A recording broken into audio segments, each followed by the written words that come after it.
चलिए शुरू करते हैं आज की हमारी वीडियो। सामान्य परिचय, अक्षांशीय विस्तार।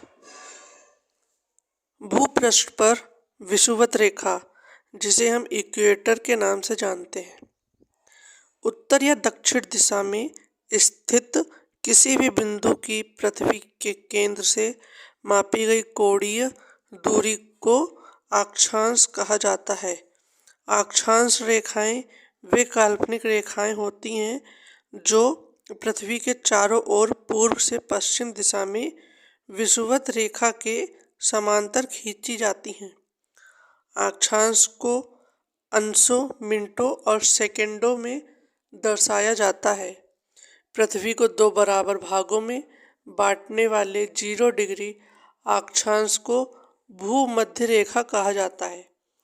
विषुवत वृत्त, जिसे भूमध्य रेखा कहा जाता है, उत्तरी भाग को उत्तरी गोलार्ध और दक्षिणी भाग को दक्षिणी गोलार्ध कहते हैं।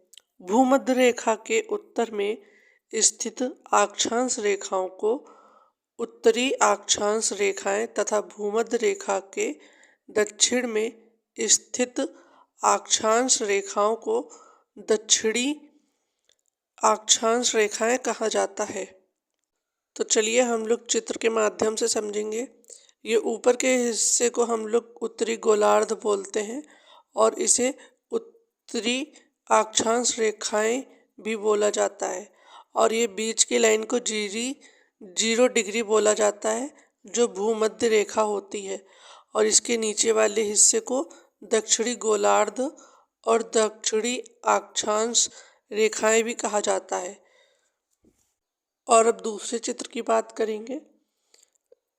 दाएं तरफ के हिस्से को पूर्वी देशांतर रेखा कहा जाता है और बाएं तरफ के हिस्से को पश्चिमी देशांतर रेखाएं कहा जाता है।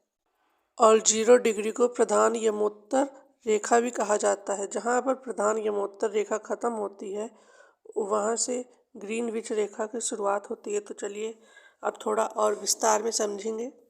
यदि अक्षांश रेखाओं को 1 डिग्री के अंतराल पर खींचा जाए तो उत्तरी गोलार्ध में 89 अक्षांश रेखाएं होंगी। इस प्रकार विषुवत वृत्त को लेकर अक्षांश रेखाओं की कुल संख्या 32,081 होगी। किन्हीं दो समांतर अक्षांश रेखाओं के मध्य की दूरी लगभग 111 किलोमीटर होती है। भूपृष्ठ पर उत्तरी ध्रुव एवं दक्षिणी ध्रुव को मिलाने वाली काल्पनिक रेखा जो पृथ्वी को 2 बराबर भागों में बांटती है, जो प्रधान यमोत्तर रेखा, जिसे ग्रीनविच मीन टाइम भी कहा जाता है, यह रेखा लंदन के ग्रीनविच शहर से गुजरती है। प्रधान यमोत्तर रेखा को 0 डिग्री देशांतर भी कहा जाता है।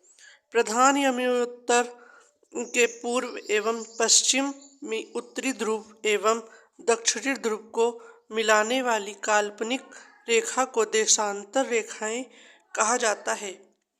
देशांतर रेखाएं सामान्यतः नहीं होती हैं। ध्रुवों से विषुवत रेखा की ओर बढ़ने पर देशांतर रेखाओं के मध्य की दूरी बढ़ती है। विषुवत रेखा पर देशांतर रेखाओं के बीच अधिकतम 111.33 किलोमीटर की दूरी होती है। भारत पूर्णतया उत्तरी गोलार्ध में स्थित है। संपूर्ण भारत का अक्षांशीय विस्तार 6.45 डिग्री उत्तरी अक्षांश से 37.6 डिग्री उत्तरी अक्षांश के मध्य है। इसकी मुख्य भूमि 8.4 डिग्री उत्तरी अक्षांश से 37.6 डिग्री उत्तरी अक्षांश एवं 68.7 डिग्री पूर्वी देशांतर से 97.25 डिग्री पूर्वी देशांतर के मध्य फैली हुई है। उष्णकटिबंध क्षेत्र का विस्तार 23.30 डिग्री उत्तरी एवं दक्षिणी अक्षांशों के मध्य है। अतः भारत का विस्तार उष्ण एवं उपशोण दोनों कटिबंधों में ध्यातव्य है। निम्न अक्षांशों से उच्च अक्षांश की ओर जाने पर दिन और रात की अवधि में अंतर आता है। उत्तरी गोलार्ध में अक्षांश का प्रभाव दक्षिण से उत्तर की ओर दिन और रात की अवधि पर पड़ता है। तो इसी के साथ हमारा अक्षांशीय विस्तार का टॉपिक खत्म होता है। तो चलिए साथ ही साथ इसके 2-3 क्वेश्चन आंसर अटेम्प्ट करते देखते हैं आप लोग कितने सजग थे, आप लोगों को कितना याद हुआ है। चलिए हमारा पहला प्रश्न है, भारत विस्तृत है। आपके ऑप्शंस हैं, इसका सही आंसर होगा ऑप्शन डी, उपरोक्त में कोई नहीं। तो चलिए इसका सही आंसर जानेंगे। भारत की मुख्य भूमि का विस्तार उत्तर पूर्वी गोलार्ध में 8.4 डिग्री उत्तर से 37.6 डिग्री उत्तरी अक्षांशों तथा 68.7 डिग्री पूर्व से 97.25 डिग्री पूर्वी देशांतरों के मध्य है। कर्क रेखा भारत के लगभग बीचों बीच से होकर गुजरती है। स्पष्ट है कि कोई विकल्प सही नहीं है। हमारा अगला क्वेश्चन है, सिक्किम से गुजरने वाला अक्षांश निम्नलिखित में से किस एक से भी होकर गुजरता है। ये रहे आपके ऑप्शंस। इसका सही आंसर होगा ऑप्शन ए, राजस्थान। तो चलिए थोड़ा इसका इम्पोर्टेंट पॉइंट। सिक्किम से गुजरने वाली अक्षांश रेखा राजस्थान से होकर भी गुजरती है। हमारा अगला क्वेश्चन है, जिस जिले से 70 डिग्री पूर्वी देशांतर रेखा गुजरती है वह कौन सा है।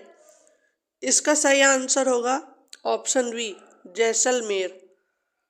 इसका इम्पोर्टेंट पॉइंट समझेंगे। 70 डिग्री पूर्वी देशांतर रेखा जैसलमेर जिले से गुजरती है। हमारा अगला टॉपिक है, भारत एवं कर्क रेखा। तो चलिए पहले इसको अच्छे से समझेंगे क्या है। विषुवत रेखा के उत्तर में स्थित 23.30 डिग्री उत्तरी अक्षांश को कर्क रेखा कहा जाता है। कर्क रेखा भारत के लगभग मध्य से होकर गुजरती है। कर्क रेखा भारत के कुल 8 राज्यों से होकर गुजरती है, जिनमें गुजरात, राजस्थान, मध्य प्रदेश, छत्तीसगढ़, झारखंड, पश्चिम बंगाल, त्रिपुरा और मिजोरम है।